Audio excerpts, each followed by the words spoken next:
town platform, and we're ourselves not a public good, but we would like to route some earnings to public good. And I think you should build with a public good in mind, whatever you build in the free, to just to have like egoistic win of the market which is relying on public goods. Because if you're building something extracting value from the ecosystem, your ecosystem will be forked or just not usable.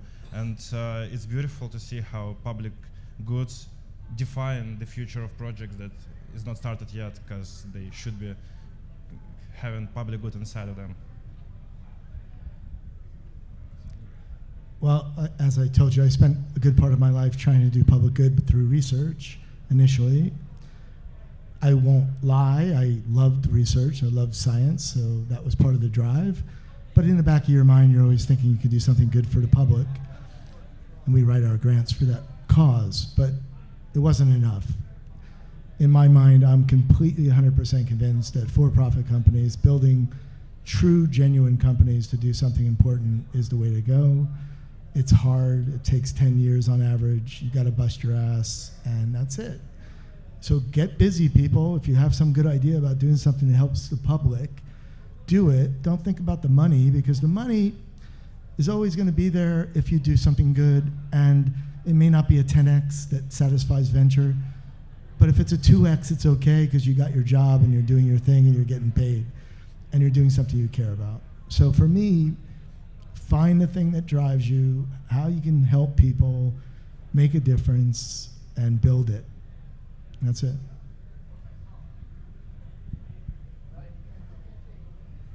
Hey, so I think with public goods and optimism, what I do is a simple way to kind of condense it is, let's make anyone and everyone who's designing public goods, who wants to do nonprofit work, who wants to do things because they generally believe in it, not because they have to like cater to some capital or try to get as much money as possible. Let's make sure they're all millionaires. Let's create a system in which if you're doing this, you don't have to feel like a financial martyr. You can actually make money by not having money be your first intention, by having good be your first intention. And that's a system that we're trying to create with our network. So my name is Joanne Holmes. I'm an attorney at Holmes at Law, and I am an intellectual property and digital assets attorney.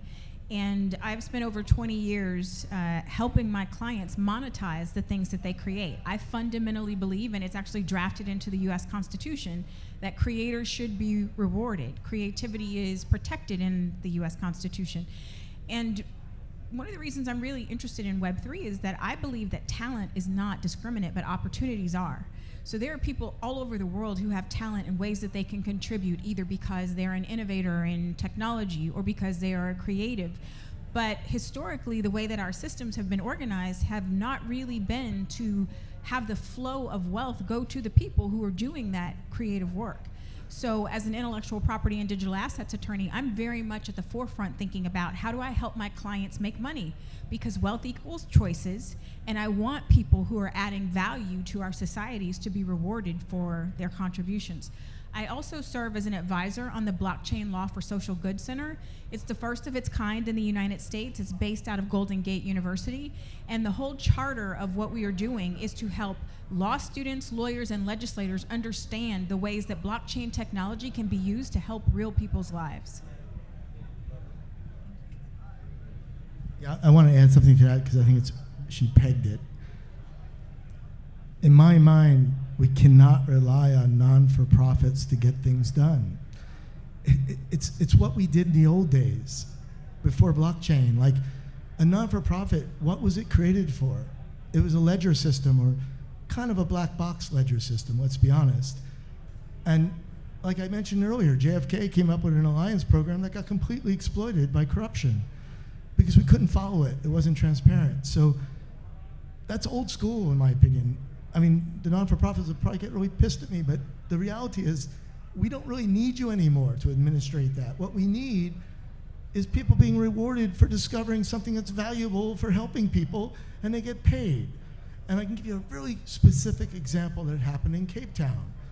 When I told a young woman what I was doing on the street, She said, oh, I helped the homeless during the pandemic, and I got a bunch of women together from the church, and we were oversubscribed with goods that we delivered to these communities. And I was like, and you did that volunteer? And yes. And I'm like, well, the hell with that. We're gonna make that a company. And then you can hire people from those communities to work in that company, and the DAO will pay you. And now they're making profit, and that's a way bigger incentive than volunteering, because she had to make money for her own family. And she wasn't a rich person, she was a Christian. And she wanted to do this because she felt it was the right thing. How many here would dedicate hours a day volunteering and delivering food and toothbrushes to homeless communities? Probably no one. But but these people were doing it, so I thought, make it a for-profit. It's a great idea. Let's organize it, and you make a profit doing it. And that's where I'm coming from. You gotta have the for-profit element there. It's the biggest incentive there is, and it doesn't have to be 10x. 10%, 15%, what government gives us if we do a project for government as a for-profit. They give us a 15% margin on the work. VCs would hate that, but I love it because I can keep doing my work. So I have contracts coming from DOD to do stuff. I'm happy with that. Yeah. I don't need more. In many ways, the definition of modern corporations, where it's all top down, you've got shareholders basically hiring and firing the CEO, and everything else is trickle down from there. I think many of us might agree that trickle down doesn't really work. It's just a sales job, and DAOs are maybe that's the definition of extractive. All the labor, all the value and the profits being extracted to the highest degree possible to distribute to shareholders, to passive investors. And if you have DAOs and we're actively pursuing these goals, just a DAO funding its own community and providing livelihoods is also, I think, in a big way, a definition of a public good. So they're, in my mind, they're DAOs, and we kind of talked about what is a DAO. It's more of a cooperative. I like what you were saying, Gennaro, about you need leaders. So protocols can be decentralized completely. I personally like to call the D in DAOs distributed rather than decentralized. I love distributed. That's a great word. Lee Hartwell first said that to me, and he goes, I love the distribution part of this. This is a Nobel laureate, 83 years old, who got it, got blockchain in an hour, and just came back with that comment. I love the distribution part of this. To distribute the risk, you distribute the money, and no one has any major risk. We're all collectively doing something really big together. I'd love to hear what everybody thinks about how we can kind of take back the power, the community taking back the power, and then doing public goods, supporting the community and doing good in the world. Yeah, I think it kind of draws me back, and a few panelists have already mentioned it, but to a quote that I heard when I was a kid that greatly, greatly, greatly impacted my life to this day. And it lies with the idea, as you mentioned, of how, there's opportunities not in abundance. Ideas are in abundance, but not everyone has the opportunity to execute on those ideas. And the quote was, what if the cure for cancer was stuck inside the mind of a child who could not afford an education? It may be, right? And I think what we're doing with distributed systems and decentralized organizations, et cetera, is creating a pathway for anyone to come in and speak about their ideas, speak about their opinions, speak about their values. What we see today is this idea of profit is greater than impact, right? You have a bunch of shareholders caring about your profit. They don't care really about the impact. It's like, give me the bottom line, bottom line, bottom line. And what we want to create is a world in which profit equals impact. And that's where this idea of retroactive funding comes in. I think that's basically we want to reward people for impact over profit. So I'm curious as how that goes.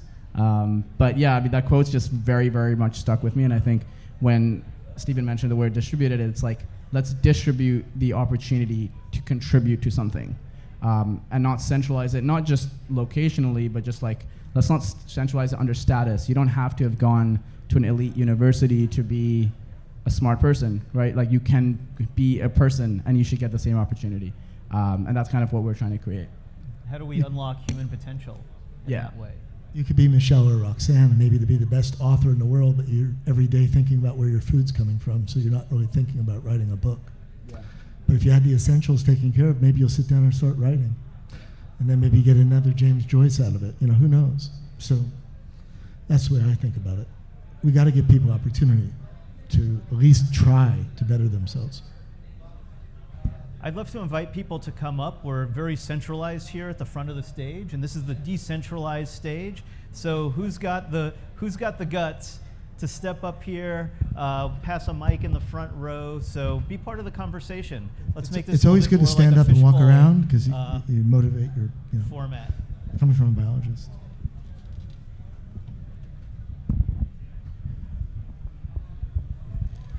So this is a fairly general question, but when you think about public goods funding, you think about blockchain, I mean, we have the obvious examples of Gitcoin and quadratic funding.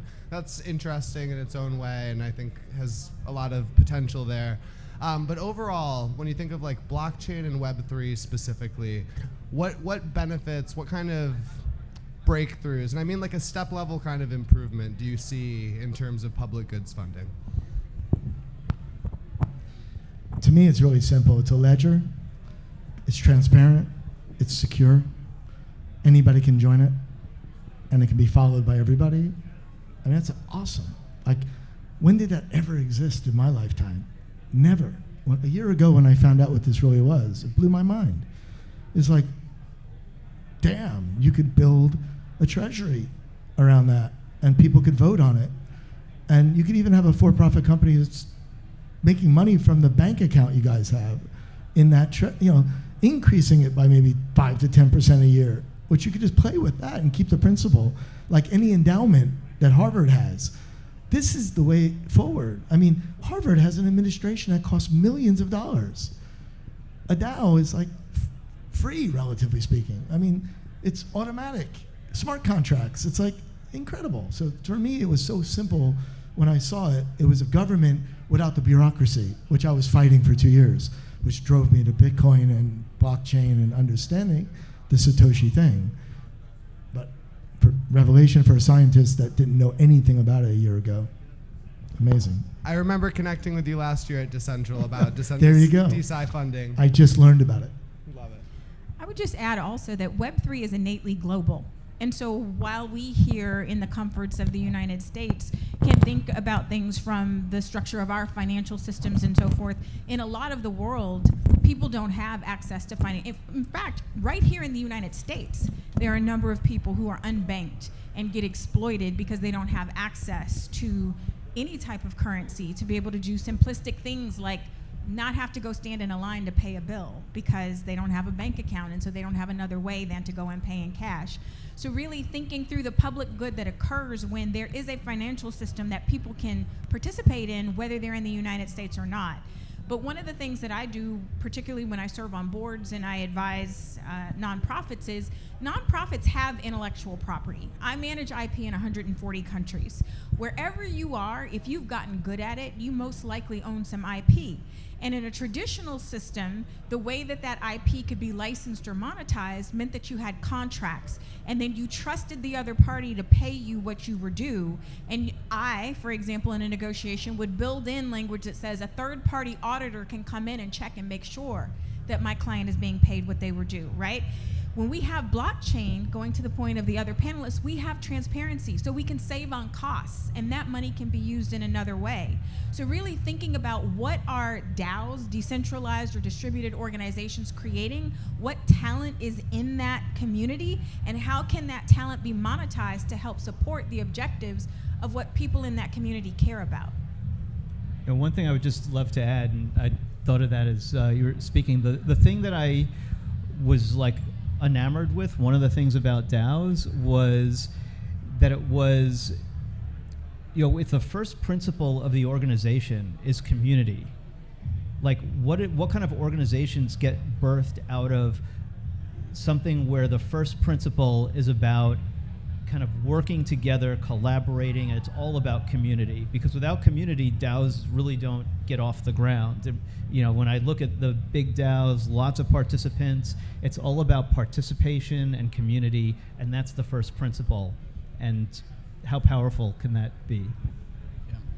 100%. Community is not the only thing, it is everything. And I think like one way to kind of think about this as well is if we trace the lineage of blockchain far enough, we realize that this all started with an open forum post. Satoshi wrote a forum post. There was no money attached to it. People read it and were like, whoa, this is cool, I'm gonna work on it. Then we had Bitcoin, then we had Ethereum, now we're in the space that we are today. And a lot of that, and I think the essence of, to answer your question on like how we scale with public goods is, the essence of public goods is open source. All of crypto, all of growth in crypto has been through open source, like transparency, etc. And when we create systems that are open source and we have an emphasis to create free and open source software in general in the space, then we can all succeed. There is a fear where in the space right now, as it gets more crowded, there's an incentive to not be open source, right? And I think that is something that specifically DAO-minded individuals can like help fight against in a way. Because the beauty is open source. The beauty is that it's a composable thing. Anyone in the world can come and join. And yeah, like community is not the only thing, it is literally everything, so. I would like to add a couple of things. So blockchain as a technology is a public good itself, and is the first technology that basically funds itself with token issuing and so on.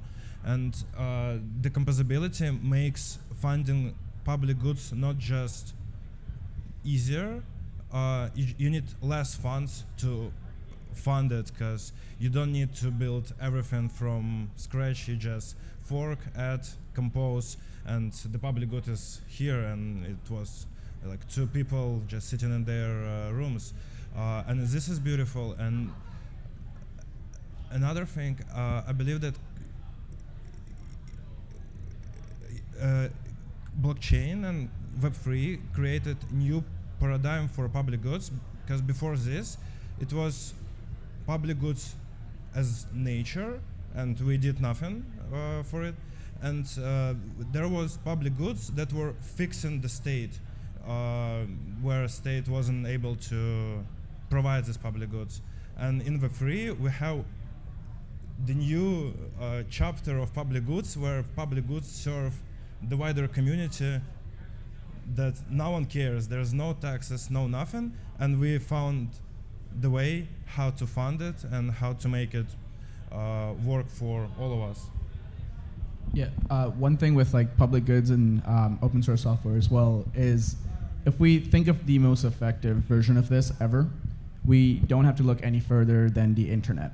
So Tim Berners-Lee created HTTP as a public good. He made zero money out of literally creating the internet, right? Like, how much money do you think that generated? Trillions of dollars, probably by now, at least. Yeah, and he made it. He just let it out into the world. And imagine blockchain systems as an internet that everybody owns.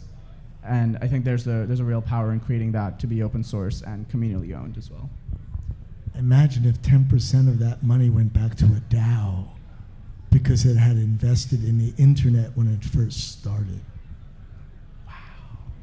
Another audience. I do think that there's a lot of power in having this coordination layer that happens automatically and happens in a way that everyone agrees on in a consistent way. But I think that I'm a little skeptical of the separation of decentralization from these public goods organizations, because without decentralization, you're looking at a philanthropic organization, which we already have, and it comes down to a question of how are you assigning the importance of the impact. And if you have a centralization problem, then you're going to end up with a few people that have a personal bias towards particular impacts.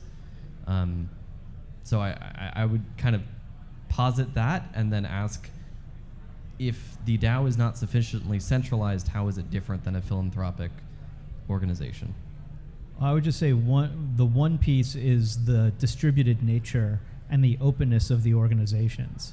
So obviously anything can call itself a DAO, But in my mind, what makes a DAO is the fact that it's tapping the inspiration of the masses to contribute back to this common goal that the DAO puts out there.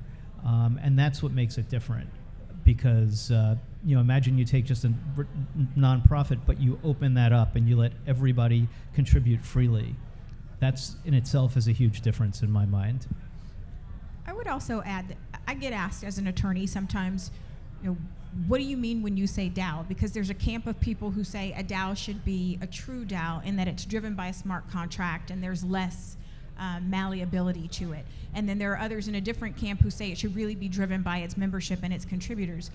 I say that's not my place to tell you as an attorney. You should go explore what works for what that community wants to build.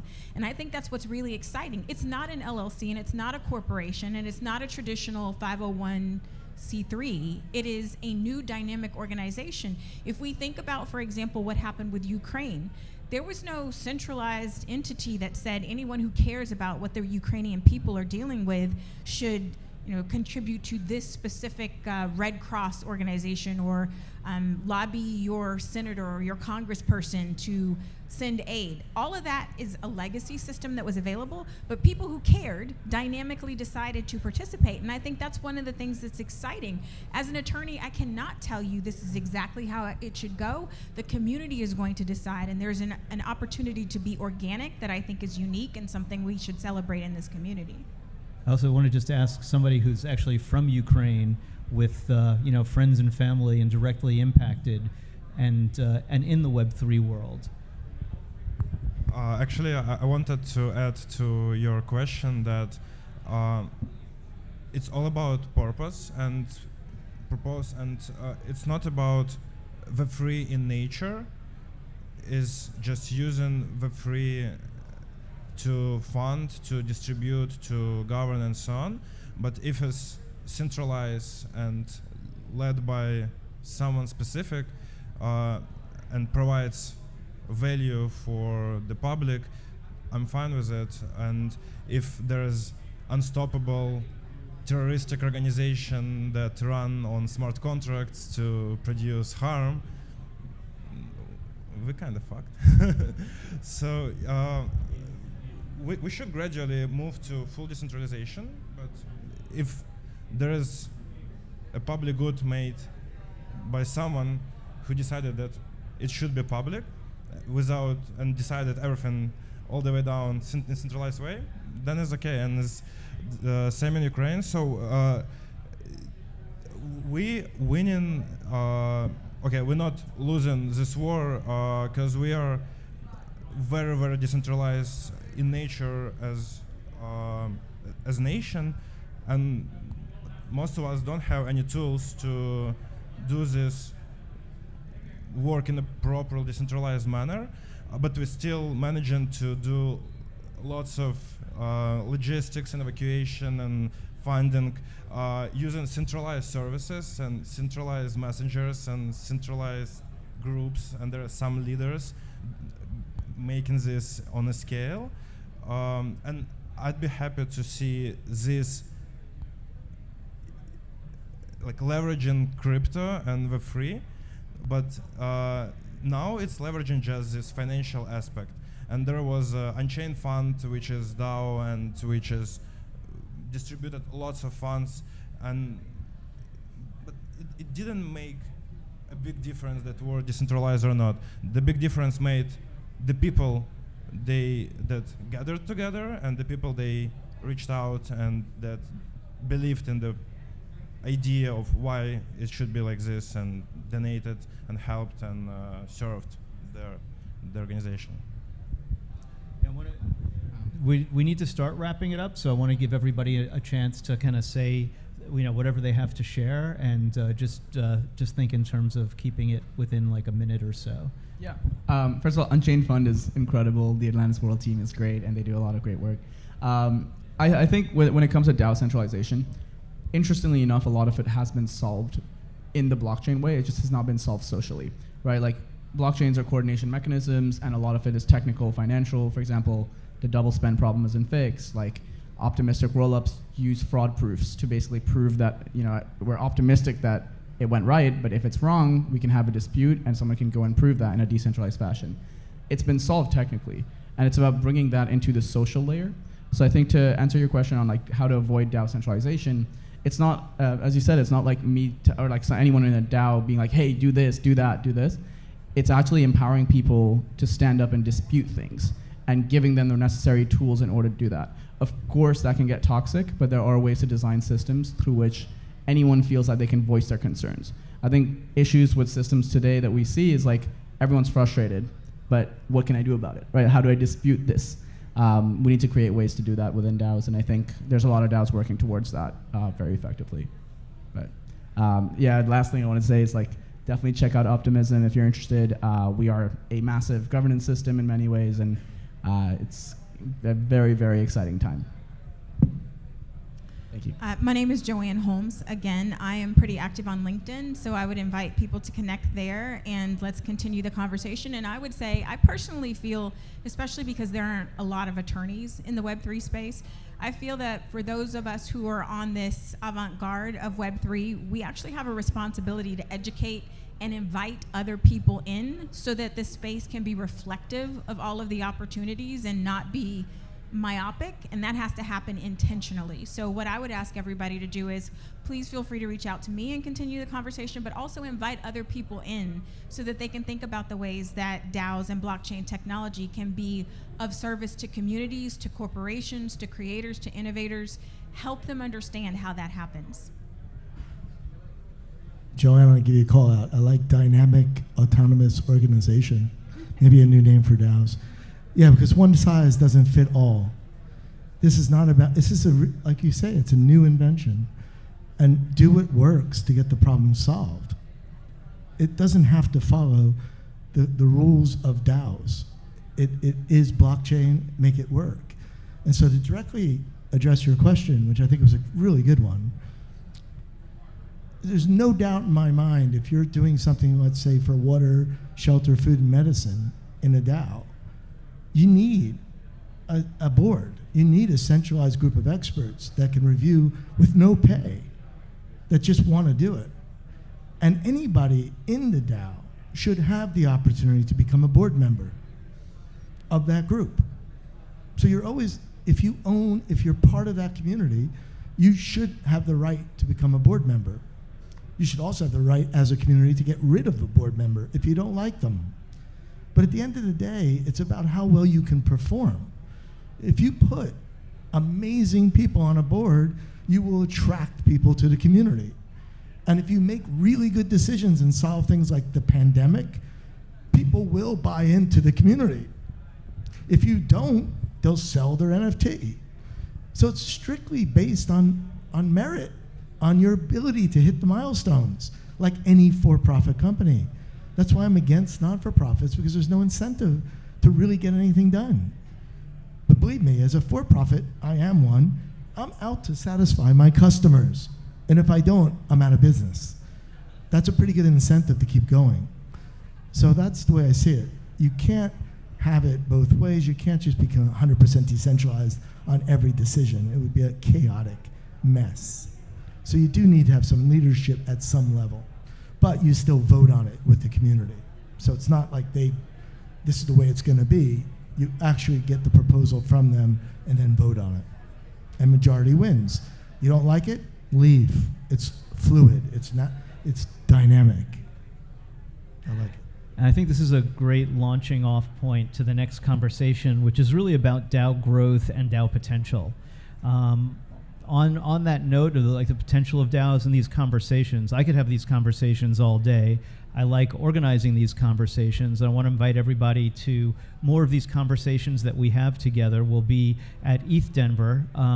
Check out the DAO Planet table in the back there, and please support the work that we do. Maybe through the purchase of an NFT, gets you into all of our programs for the rest of for all of 2023, probably starting with DAO Denver during Build Week in ETH Denver.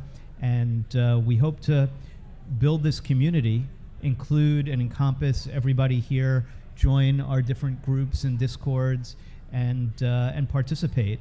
And yeah, probably to sum up our topic on funding public goods, if we learn from the past, all public goods been either coded into our genes or into our law system, and now most of public good contributors are either rich enough to do whatever they like to do, or they can't do whatever they do now because can't not do. And we need more people to participate, and we need more funds to fund.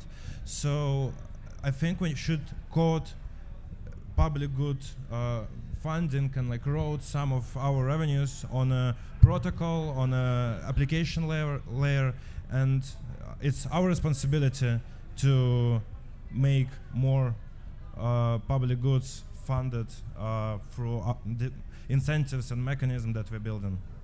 Thank you. yeah, thank you very much. Let's invite up the next panelists. Let's give this panel and these folks doing amazing public goods a big hand and make a little noise. Maybe other people will hear us and come on down, and we'll get the word out. We're